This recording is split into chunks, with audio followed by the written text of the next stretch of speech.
നരേന്ദ്രമോദി സർക്കാരിനെ കടന്നാക്രമിച്ചും പരിഹസിച്ചും പാർലമെന്റിൽ പ്രിയങ്ക ഗാന്ധിയുടെ കന്നി പ്രസംഗം. ജനങ്ങളുടെ സുരക്ഷാ കവചമായ ഭരണഘടനയെ തകർക്കാനുള്ള നീക്കം അധികകാലം തുടരാനാകില്ലെന്ന് പ്രിയങ്ക പറഞ്ഞു. ഉന്നാവോ, സംഭൽ, വയനാട് ദുരന്തം, കർഷക പ്രശ്നം, അദാനി എന്നിവയെല്ലാം എണ്ണിപ്പറഞ്ഞാണ് ഭരണഘടനാ വാർഷിക പ്രത്യേക ചർച്ചയിൽ പ്രിയങ്ക ഗാന്ധി കത്തിക്കയറിയത്.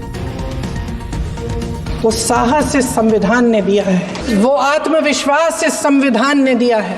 ये देश भय से नहीं चल सकता, ये देश साहस से ही चलेगा. വലിയ പോരാട്ടങ്ങളാണ് ഈ രാജ്യത്തെ നിർമ്മിച്ചത്. ആ പോരാട്ടങ്ങളിൽ നിന്നാണ് ഓരോ ഇന്ത്യക്കാരൻ്റെയും സുരക്ഷാ കവചമായി ഭരണഘടന നിലവിൽ വന്നത്. ഭയപ്പെടുത്തിയും അടിച്ചമർത്തിയും ആർക്കും ഒരുപാട് കാലം മുന്നോട്ട് പോകാനാകില്ല. ഈ രാജ്യം ഉണർന്നെഴുന്നേൽക്കുക തന്നെ ചെയ്യും.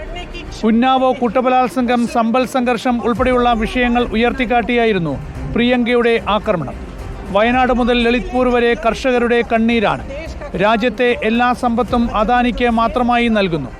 വയനാട് ദുരന്തവും പ്രിയങ്ക പരാമർശിച്ചു. वायनाड में जो आपदा आई उसमें एक छोटा लड़का था 17 साल का. 6 घंटों के लिए उसने अपनी माँ को बचाने की कोशिश की कि मेरी माँ बच जाएगी, और अंत में वो माँ भी बह जाती है. उस लड़के का साहस, उन महिलाओं का साहस जो पीड़ित हैं लेकिन फिर भी अपनी लड़ाई लड़ रहे हैं. ബിജെപിയിൽ ചേരുന്നവരെയാകെ വെളുപ്പിക്കുന്ന പ്രത്യേക വാഷിംഗ് മെഷീൻ കേന്ദ്ര സർക്കാരിന്റെ പക്കലുണ്ടെന്ന പരിഹാസവും പ്രിയങ്ക നടത്തി. पूरी देश की जनता जानती है कि इनका हस्ती है, जानती है कि इनके यहाँ तो वॉशिंग मशीन है, जो यहाँ से वहाँ जाता है वो धुल जाता है. इस तरफ दाग, उस तरफ स्वच्छता. തന്റെ കന്നി പ്രസംഗത്തെക്കാൾ മികച്ചതായിരുന്നു പ്രിയങ്കയുടെ പ്രസംഗമെന്ന് പ്രതിപക്ഷ നേതാവ് രാഹുൽ ഗാന്ധി പ്രതികരിച്ചു. പക്വതയോടെയുള്ള ഏറ്റവും മികച്ച പ്രസംഗം എന്നായിരുന്നു ശശി തരൂരിന്റെ പ്രതികരണം. പ്രതിരോധ മന്ത്രി രാജ്നാഥ് സിംഗിന്റെ പ്രസംഗത്തോടെയായിരുന്നു പാർലമെന്റിൽ ഭരണഘടനാ വിഷയത്തിലെ ചർച്ച ആരംഭിച്ചത്.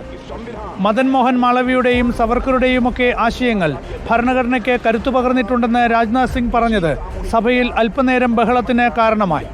അഖിലേഷ് യാദവ്, കല്യാൺ ബാനർജി, TR ബാലു ഉൾപ്പെടെ ഇന്ത്യ ബ്ലോക്കിലെ പ്രധാനപ്പെട്ട നേതാക്കളെല്ലാം മോദി ഭരണത്തെ നിശിതമായി വിമർശിച്ചപ്പോൾ അടിയന്തരാവസ്ഥയെ ഓർമ്മപ്പെടുത്തി കോൺഗ്രസിനെ കടന്നാക്രമിക്കാനായിരുന്നു ഭരണപക്ഷ അംഗങ്ങൾ ശ്രമിച്ചത്. ചർച്ചയ്ക്ക് നാളെ പ്രധാനമന്ത്രി മറുപടി പറയും. ക്യാമറാമാൻ കണ്ണൻ പ്രസന്നൊപ്പം PR Sunil, in reporter, Delhi.